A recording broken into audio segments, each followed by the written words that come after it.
Today, China stands as the world's foremost developer of a monstrous innovation, the digital gulag. They already have segregated districts, access granted only to those the regime deems acceptable. Surveillance is absolute, outside your home, within your walls, a panoptic supervision. Information, vast beyond even a Cheka operative's wildest aspirations, is amassed on every citizen of their billion-strong population, and it all belongs to the state. All decent media, in fact anything remotely decent, has been banned. Censorship is truly ubiquitous. Not only is the Tiananmen Square massacre unspeakable by law, but even images of Winnie the Pooh and certain species of pandas are forbidden because their degenerative dictator, Xi Jinping, has some personal issues.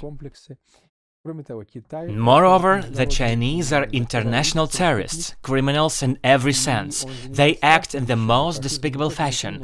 Not only do they enforce fascism within their own borders, but they export it abroad. Within the United States operates a foreign syndicate, and I'm astonished that the FBI turns a blind eye to it, or perhaps does not even realize it exists. The Chinese Syndicate of Secret Police. This entity monitors and persecutes former Chinese citizens who long ago left that oppressive regime and are now legal citizens of the states, and yet they remain under surveillance, even subject to influence and control.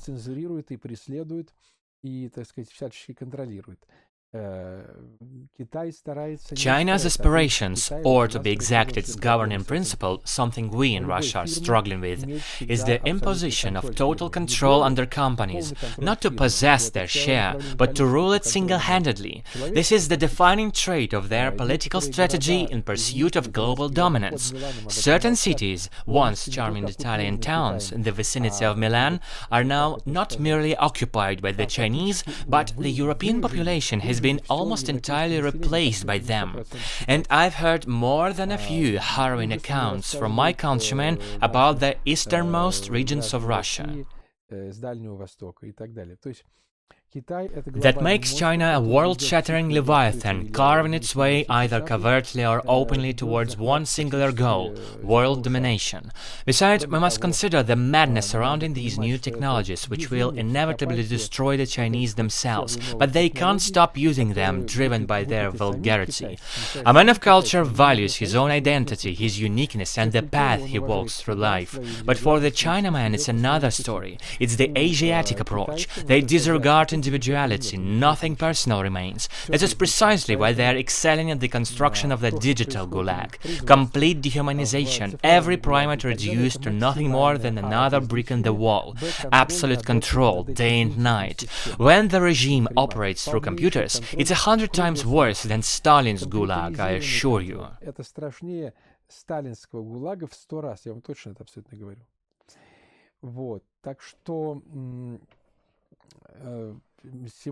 Today, the entire world must stand united against China by any means and methods necessary. First, by imposing tariffs and embargoes, but even that is insufficient. We must sever all trade ties with China completely and decisively. Next, we demand reparations and contributions for the international crime they have committed, the Chinese virus. Anything associated with Chinese ideology must be outlawed. We must demand the resignation of their fascist government acting as an alliance of the civilized world. This is our ultimatum.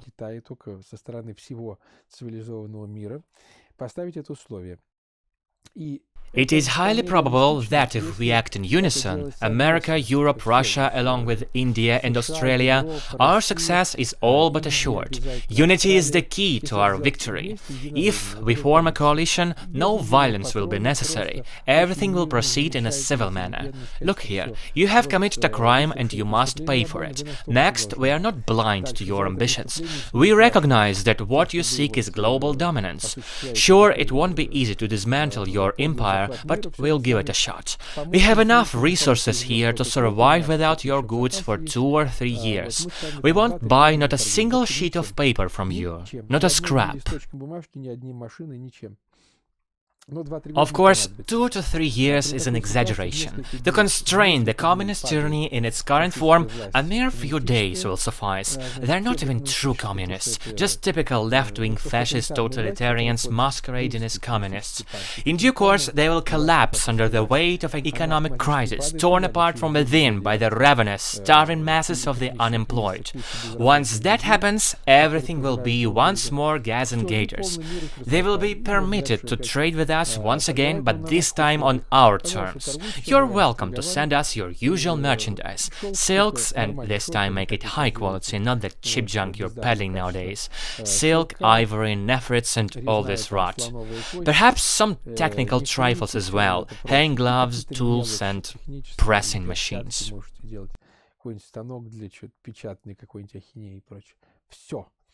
And of course, they must ensure the freedom of social media, plus buzz off from Milan and the Far East of Russia. Our European lands must be deoccupied. That's essential. Again, this can only be possible on one condition. We must act as a unified force. The problem with China is, how to put it? You see, China has taken up the mantle once held by the Soviet Union in sponsoring leftists. Soviets have long been exploiting the Russian people to bankroll left-wing bastards in the West. Now China is doing the same through various MPOs, founding corporations, or simply bribing the European Parliament and its deputies, whether they be French, English, German, Italian, and there are many corrupt officials in America. Their agents are legion, and this is far worse than what the Soviet intelligence ever did.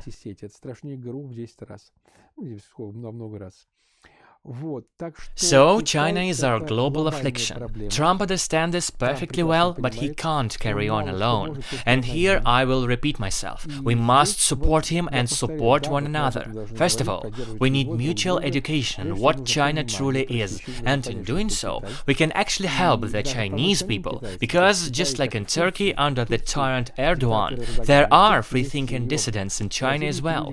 China has its fair share of decent folks, though they are the minority. Still, they hunger for liberty, and that alone is enough. They stand against the totalitarian regime, they want freedom, open elections, uncensored social media, and to finally overwhelm the Communist Party. Thus, economic pressure must just blast the path clear for liberty and genuine political reforms. Will that spark a new war? Yes, such possibility exists, but it would be far worse if they were to wage war on us without an economic crisis, while they're still thriving and armed to the teeth. This scenario would be significantly more perilous. However, to face them while their economy is in shambles, their weaponry unreliable, and their government crumbling, that's what we want. Far less risk and maybe no war at all. Such is my position. Civilized nations must unite and make their demands clear and firm against the left-wing fascists of China.